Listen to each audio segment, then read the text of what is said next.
श्री जगदीश प्रसाद गुप्ता छत्तीसगढ़ शासन में chief engineer के पद से रिटायर होने के बाद श्री द्वारिका महाराज स्मृति न्यास के तत्वाधान में श्री द्वारकाधीश एवं बागेश्वर महादेव मंदिर का वर्ष 2005 में अपने पुत्रों इंजीनियर कुंजन गुप्ता एवं इंजीनियर भुवन गुप्ता के सहयोग से अवंती विहार रायपुर छत्तीसगढ़ में निर्माण करवाया।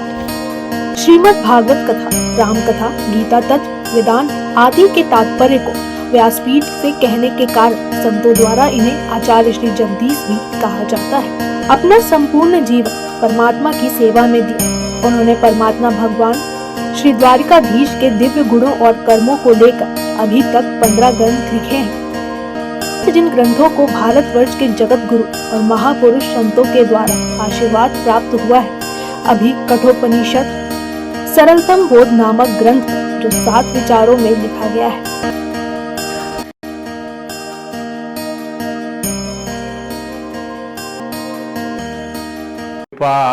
प्रसादेक्षणं सुकुमारम् अभिध्यायेत समान सुकुमारम् अभिध्यायेत सर्वांगेषु मनो दधात रूपं यत् तात प्राहुर्व्यक्तमाद्यं ब्रह्मज्योति निर्गुणं निर्विकारं सत्तामात्रं निर्विशेषं निरीहं सत्वं साक्षात् विष्णु आध्यात्मदीप नस्ते लोके द्विपरार्धावसाने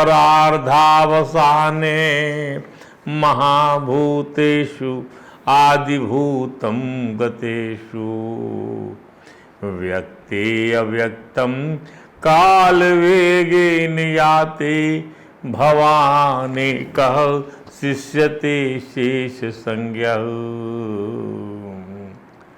शेष नारायण शेष नारायण नारायण नारायण ओ बद्री नारायण नारायण नारायण श्रीमन नारायण नारायण नारायण जगन्नारायण नारायण नारायण राम नारायण नारायण नारायण द्वारका नारायण नारायण नारायण ओ कृष्ण नारायण ओ राधा नारायण ओ रघुवर नारायण ओ सीता नारायण ओ शंकर नारायण ओ उमा नारायण नारायण नारायण सूर्य नारायण ओ संध्या नारायण ओ चंद्र नारायण ओ रोहिणी नारायण ओ पृथ्वी नारायण ओ विष्णु नारायण नारायण नारायण भगवान नारायण नारायण नारायण ओ अक्षय नारायण ओ देव नारायण ओ ग्रह नारायण ओ ऋषि नारायण ओ गुरु नारायण नारायण नारायण भजमन नारायण नारायण नारायण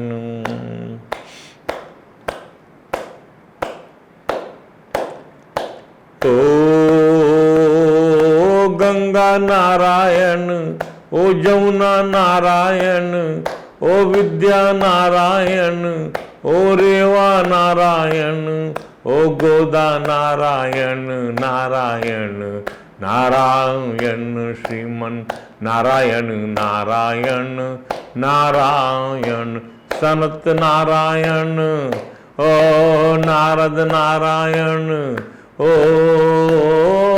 मानस नारायण, ओ व्यास नारायण, ओ शुक नारायण, ओ चैतन्य नारायण, नारायण नारायण, ओ गीता नारायण, ओ वेद नारायण, ओ मानस नारायण, ओ भारत नारायण, ओ भागवत नारायण, नारायण नारायण, श्रीमन नारायण, नारायण नारायण। ओ माते नारायण, ओ पितृ नारायण, ओ गुरु नारायण, नारायण नारायण, रात नारायण, ओ दिन नारायण, ओ पक्ष नारायण, ओ मास नारायण, ओ वर्ष नारायण, नारायण नारायण, श्रीम नारायण, नारायण नारायण। हरे राम राम राम हरे हरे, हरे कृष्ण कृष्ण कृष्ण हरे हरे। श्रीमद् भागवत श्री कठोपनिषद सरलतम बोध के सप्तम विचार परमात्मा की सर्वरूपता में हमने कल आपके समक्ष जो है मंत्र रखा था, जिसमें कहा गया था कि जब पांचों इंद्रियां भली भांति स्थिर हो जाती हैं, यदा पंचावतिष्ठन्ते ज्ञानानि, मन के सहित, और बुद्धि भी किसी प्रकार की चेष्टा नहीं करती, उस स्थिति को योगी गण परम गति कहते हैं। इसका तात्पर्य क्या है? इसका तात्पर्य है कि योग की सर्वोत्तम स्थिति बताई जाती है कि बुद्धि भी किसी किस्म का निश्चय नहीं करती, उसे भी स्वरूप के साथ में उसका तादात्म्य हो गया है। फिर इंद्रियों की इस स्थिर धारणा को ताम योगम इति मन्यन्ते, इस स्थिर धारणा को ही योग मानते हैं। जब ऐसा हो जाए, इस परम गति को आप पहुँचे, तब उसको योग कहते हैं। जहाँ पांचों इंद्रियां मन के सहित बुद्धि में लीन हो जाएं, बुद्धि में उनका निरोध हो जाए।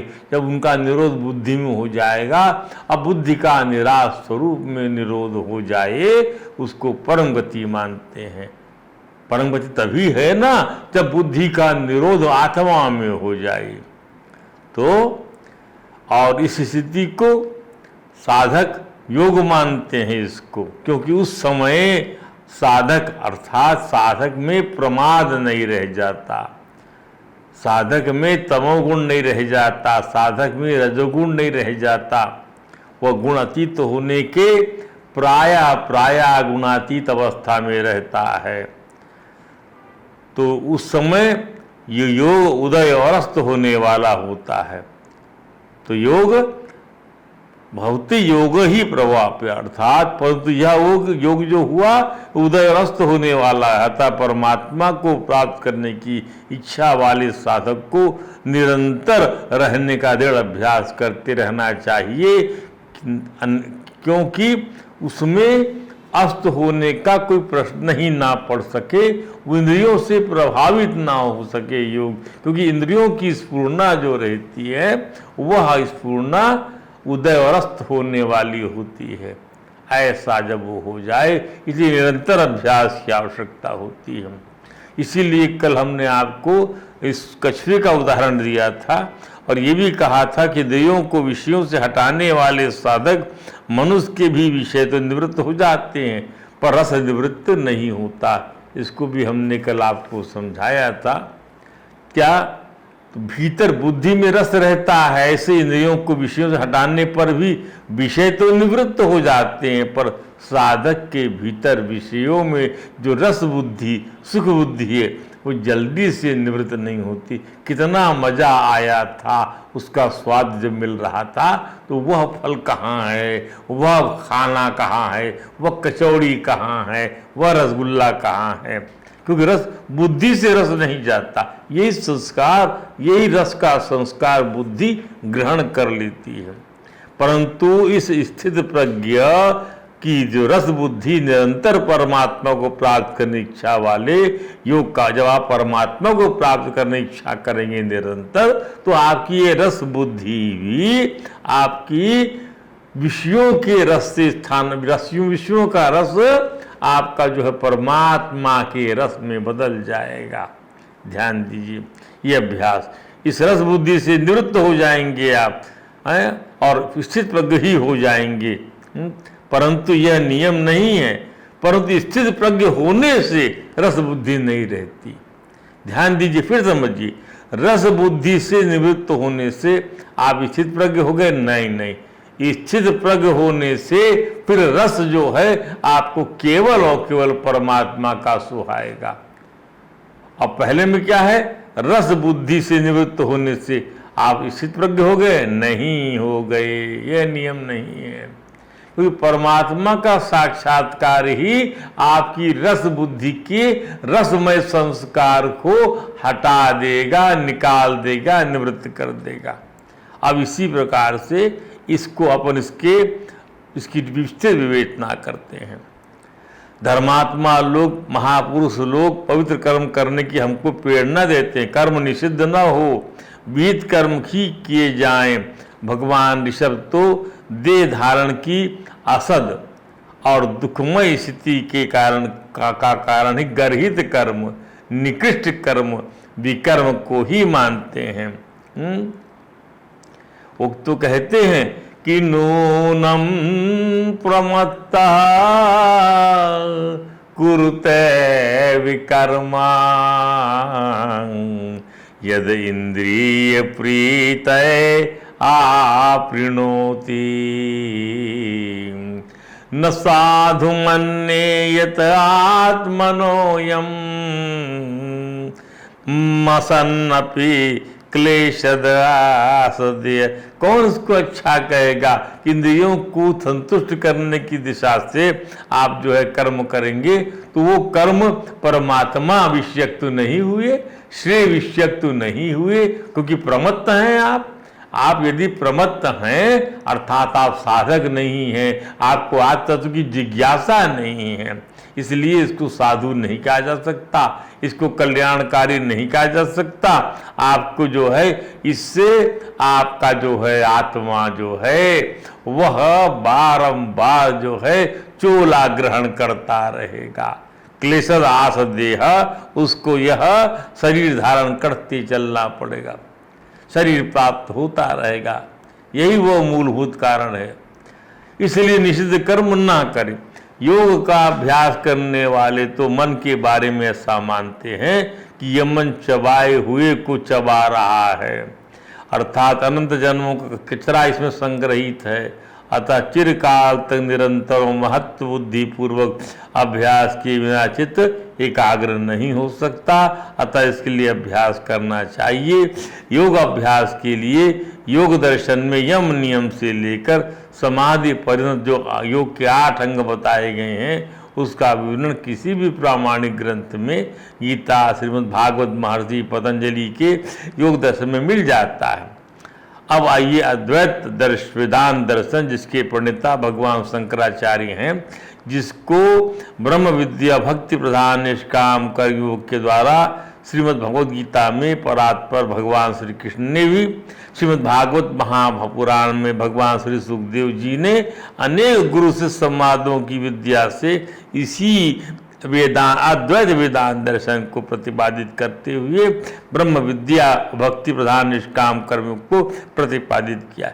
इस सभी धर्म की रीति से मन को पवित्र करना मानते हैं। धर्म की रीति से मन को पवित्र करिए, यज्ञ की रीति से मन को पवित्र करिए। कोई भी चीज परमात्मा को प्रसन्न तब करेगी जब वो यज्ञ के रूप में की जाएगी। ध्यान दीजिए, मन को एकाग्र करके की जाएगी। ये सभी सिद्धांत को स्वीकार करते।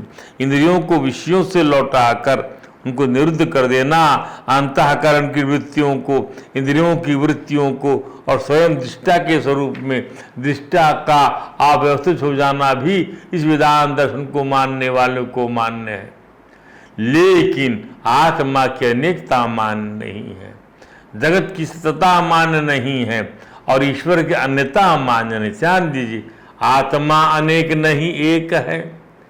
ध्यान दीजिए, जगत सत्य नहीं है, जगत मिथ्या है और ईश्वर की अन्यता मान्य नहीं है कि ईश्वर के अलावा कोई और सत्ता भी है। ऐसा सिद्धांत कथन स्वामी अखंडानंद जी उद्धृत किया है, जिसकी अनुभूति बहुत कृपा से हमें भी होती है। वेदांत की दृष्टि से मन की एकाग्रता, वेदांत का कहना है कभी तो स्वयं कर्म तो स्वयं विक्षेप है। कर्म का अर्थ यही है कि उसके अंदर में स्थिरता नहीं रहेगी। वो मन की एकाग्रता का साधन कर्म हो ही नहीं सकता, थोड़ी देर करना चाहिए। यह बात दूसरी है, उपासना में हमारे मन को दूर जाना पड़ता, दूर जाने की कल्पना करनी पड़ती। उपासना पद्धति में, योग में हमारे मन को काल के अधीन रहना पड़ता है। उपासना में देश की दूरी होती है। धर्म में स्थूल और सूक्ष्म विषय का अंतर है, विषय का भेद है धर्म में, क्योंकि वहाँ क्रिया है, और देश का भेद है उपासना में, और काल भेद है योग में। इसलिए मन को एकाग्र करने का वेदांत सम्मत साधन की विवेचना प्रासंगिक है कि मन को एकाग्र करने के अंदर में कहीं ये राइडर्स तो नहीं आड़े आते। इस उपासना में देश का राइडर आता है, यहाँ उपासना अलग होगी। किसी देश किसी दूसरे देश में जाएंगे तो उपासना बदल जाती वहाँ के नियमों कानून के मुताबिक। ध्यान दीजिए, योग में हमारे मन को काल के अधीन रहना पड़ता है। कितने काल तक करने से हम जो है हमारा हम मन को साध लेंगे। ध्यान दीजिए, धर्म में क्योंकि वहाँ क्रिया है और देश की का भेद है उपासना में, तो धर्म में क्रिया है, धर्म देश का भेद है उपासना में, और काल भेद है योग में। कितने काल में समाधि लग जाएगी। इसलिए मन को एकाग्र करने का वेदांत सम्मत साधन, इसकी विवेचना प्राप्त। आत्मा का स्वरूप है ज्ञान। ध्यान दीजिए, माने हम स्वयं ज्ञान स्वरूप हैं, हम प्रकाश स्वरूप हैं। हमारा यह प्रकाश अवभासनात्मक है, अवभासनात्मक क्यों अर्थात हमें इस ज्ञान से भास होता है। जैसी घड़ा है, पटा है आदि, तो विषयों के अनेक भेद होने से हमें ज्ञातृत्व का भेद भासता है। विषयों के अनेक भेद होने से, माने विषय घड़ा है, पटा है, स्याही है, दवात है, मूर्ति है, तो ज्ञातृत्व का भेदभाव, उसी से हमको अलग अलग ज्ञान होता है। एक बार हमने फल जाना, हाँ जाना, एक बार में पेड़ जाना, एक बार में मूल जाना, तो 3 बार जो ज्ञान हुआ उससे हम 3 प्रकार ज्ञानी नहीं बन गए। वह ये 3 बार का ज्ञानीपना हमें केवल भासता ही है, न 3 विषय हैं और न 3 ज्ञानी। ध्यान दीजिए, न 3 विषय ही हैं, न कपट है, घड़ा है, मूर्ति, 3 विषय नहीं है, और न 3 ज्ञानी ही हैं। ज्ञानी भी एक है और वो 3 वस्तु भी एक है। ध्यान दीजिए, ये समझने की बात है। और वो 3 वस्तुएं कैसे होंगी? तीनों ज्ञान के अभिमान से हम 3 जानने वाले हैं। अरे भैया, हम स्वयं अद्वितीय ज्ञान स्वरूप हैं, ब्रह्म स्वरूप हैं। यदि उस वस्तु में हमने ब्रह्म देख लिया, ब्रह्म समझ लिया, तब तो कोई बात ही नहीं है। तब उसके चोले को व्यवहारभूत ही समझना होगा। अन्यथा ज्ञान तो हमको उसके अंदर में उसका होना चाहिए जिससे वो बना हुआ है, जिससे वो बना हुआ है। बने हुए के बाद में आप देखिए कहाँ तक जाता है उसका निर्माण, तब आप पाएंगे उसका निर्माण जो जाएगा ना फिर वस्तु रह जाएगी, वो केवल अपने कारण की वजह से आपको कार्य अलग अलग नजर आता है। कारण उनका एक है। उसका भी और विश्लेषण करेंगे तो परम कारण के साथ संबद्ध हो जाएगा उसका। उसी बात ज्ञातृत्व में कि हमारा जो है इंद्रियों की विविधता से ऐसा लगता है, पर आत्मा में जो है ज्ञान जाके जहाँ वो लीन होता है वह तत्व अनेक नहीं एक है।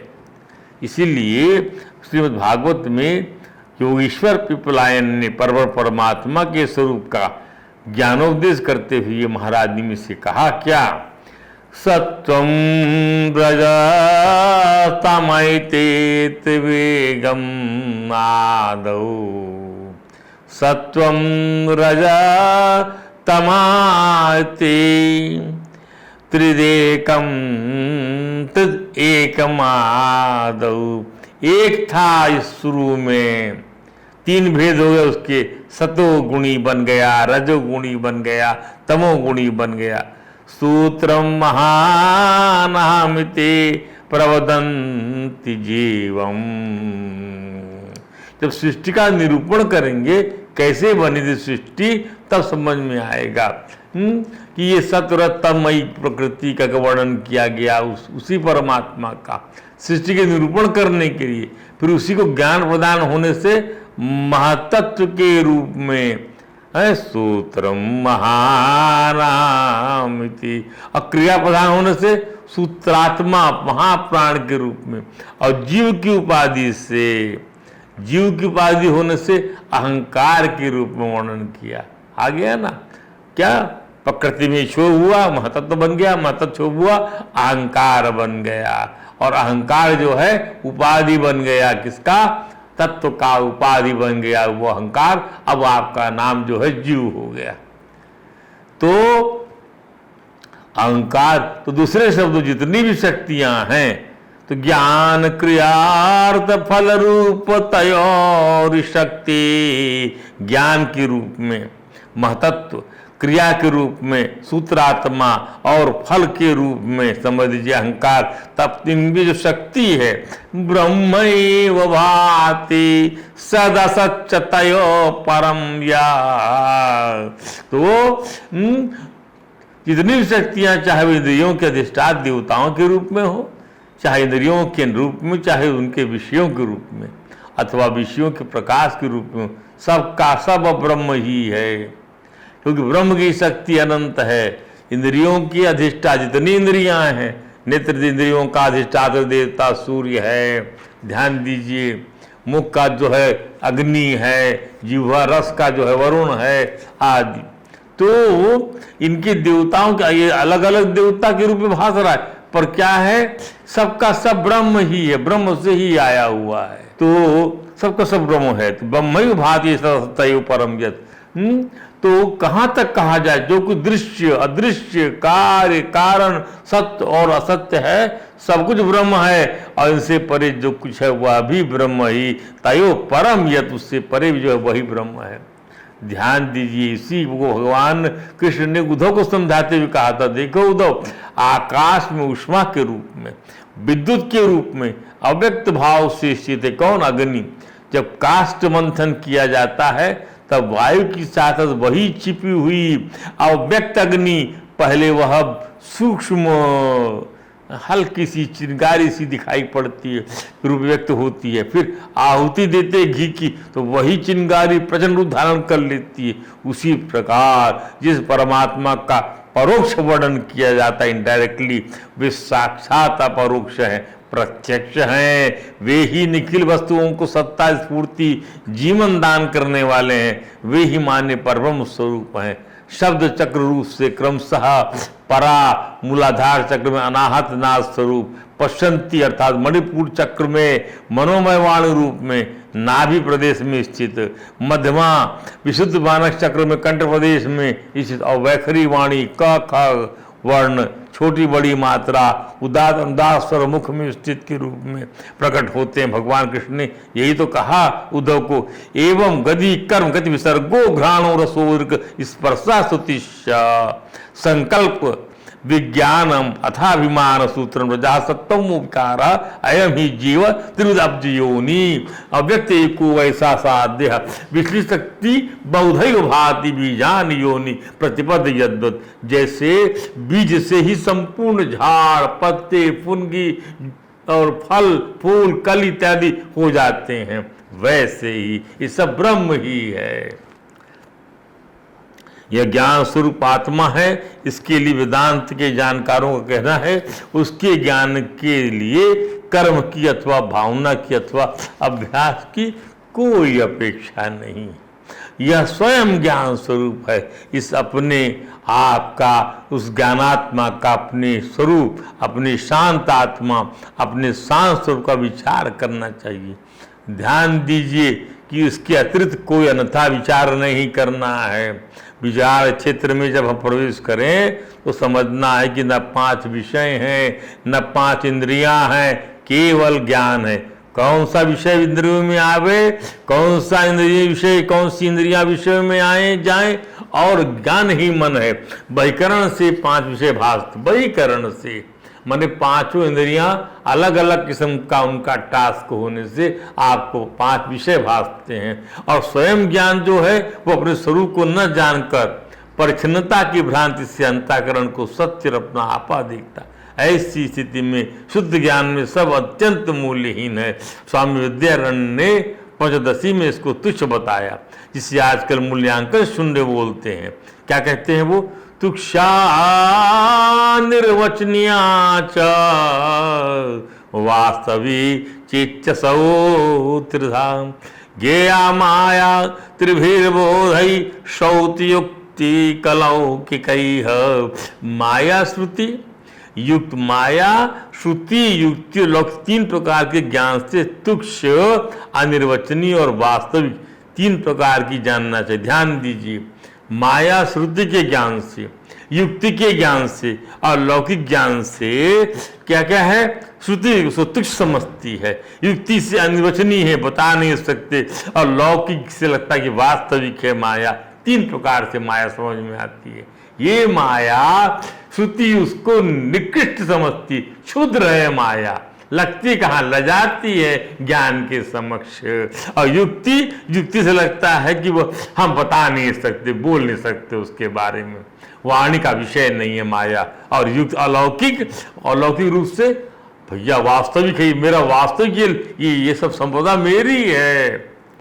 इस मंत्र की व्याख्या के अनुसार माया का 3 प्रकार का ज्ञान 3 प्रकार से होता है। तुक्षा, अनिर्वचनीया च वास्तवी चेत असौ त्रिधा ज्ञेया माया त्रिभिर्बोधैः शौत युक्ति का लौकिक, जो हमने बताया। तो ध्यान दीजिए, युक्ति पूर्वक माया भी तो लौकिक मनुष्य माया का विचार नहीं करते, वे माया से मोहित होकर उसे ही सत्य मानते हैं। युक्ति पूर्वक विचार करने वाले को माया अनिर्वचनीय दिखाई देती है। उन्हें माया एक दृष्टि से सत्य और दूसरी दृष्टि से असत्य भाषित होती, किंतु श्रुति प्रमाण से वेदांत ज्ञान के अधिकारियों को, अर्थात जो परमार्थ सत्य का दर्शन करने वाले महापुरुष हैं, उनको माया और उसका कार्य तुच्छ दिखाई देता है। उनके लिए वह तीनों कालों में असत्य है, असत्य है, असत्य है। इस प्रकार बोध के भेद से माया 3 प्रकार की भास होती है। तो हमने समझा कि माया को युक्ति करने वाले श्रुति प्रमाण से तुच्छ अर्थात मूल्यांकन शून्य निरूपित करते हैं। माने माया का कोई मूल्य नहीं है, तुच्छ है। यह तो केवल परछाई है, यह तो ज्ञान में केवल अनादि संस्कार से अनुसृत केवल प्रतिभास मात्र है, और वह अनादि संस्कार भी अज्ञान की दृष्टि से बोला जाता है। जैसे रस्सी में सर्प का अध्यास, ध्यान दीजिए, आत्मा में शरीर का अध्यास, इनमें न 5 इंद्रियां हैं, न 5 ज्ञान है, और न तो इसमें अंतःकरण है, पर कोई कहे विचार तो है। भगवान यम ने स्पष्ट किया, बुद्धिश्च न विचेष्टति, अर्थात बुद्धि विचार भी एक विक्षेप ही है। वहां कहा बुद्धि का विचार? अच्छा, यह विक्षेप काहे के लिए? अरे भाई, भ्रांति की निवृत्ति के लिए है। यह भ्रांति की निवृत्ति के लिए यह विक्षेप उपयोगी है। सांप मारने के लिए डंडे को हाथ में लेना उपयोगी है, पर सांप के मर जाने के बाद डंडा लिए घूमते रहेंगे क्या? जब ज्ञान हो गया, परमात्मा से साक्षात्कार हो गया, तब उसको अलग कर दीजिए, उस अस्त्र का त्याग कर दीजिए। इसी प्रकार विवेचना और दृष्टांतों से सब अनुभव में आ गया कि मुझ ज्ञान स्वरूप आत्मा और कोई है ही नहीं। हमारा अखंड ज्ञान ही देश काल में, देश के रूप में, काल के रूप में, वस्तु के रूप में, कर्म के रूप में, अधर्म के रूप में, संकल्प के रूप में, विकल्प के रूप में, संशय के रूप में, विचार के रूप में भास रहा है। दूसरे शब्दों में मन, बुद्धि और इंद्रियों की गति रुक सी गई है। वो गति नहीं है, जो है वो बाधित गति है। अरे, अपना स्वरूप ही विषय और इंद्रियों के संयोग के रूप में भास रहा है। अपना स्वरूप ही मन के संशय विकल्प के रूप में भास रहा है, और अपना ज्ञान ही अपना स्वरूप ही विचार और विपर्य के रूप में। क्या बात है! स्वामी अखंडानंद जी ने कहा क्या यही तो परम गति है जहाँ बुद्धि की गति बाधित हो चुकी रहती है। बुद्धिश्च न विचेष्टति ताम आहु परमाम गति। तो दूसरे शब्दों में अपने शांत स्वरूप में, ज्ञान स्वरूप में शांत अशांत के भावाभाव के अनुकूल जो शक्ति है वह समस्त शक्ति से अविच्छिन्न आदि चैतन्य में यह विषय इंद्रिय मन बुद्धि रूप प्रपंच जो है वह विवर्त रूप से भास रहा है। जैसे स्वप्न बुद्धि का विवर्त है, उसमें बिना हुए ही भासता है। ध्यान दें, तत्वों में अतत्वों के भाव को विवर्त कहा जाता है। जैसे रस्सी में सर्प के आभास होने का मूल कारण अज्ञान है, यहाँ वस्तु रस्सी है और अवस्तु है सर्प, अतः सर्प रस्सी का परिणाम ना होके विवर्त है। अब इसी को जो है ताम योग मिति मन्यते, तत्व ज्ञान से विवर्त का बाद हो जाता है। स्वरूप ज्ञान, तत्व ज्ञान से विवर्त का बाद हो जाना स्वरूप ज्ञान कराता। यही वेदांत की भाषा में, उपनिषद की भाषा में योग है। भगवान शंकराचार्य ने अपने भाष्य में इस योग को वियोग कहा है, क्योंकि आत्मा परमात्मा का योग तो सर्वत्र और शाश्वत है, अनपाई है, उपलब्धि मात्र है। तो अज्ञान से कल्पित और भ्रांति से दृश्यमान विवर्त का, जिसके कारण वस्तु न होने पर दिख रही है, उस भ्रांति का बाद हो जाना, वियोग हो जाना ही परम योग है। आज इतना ही, कल आपको इसके बारे में आगे बताया जाएगा। हरे राम राम राम हरे हरे।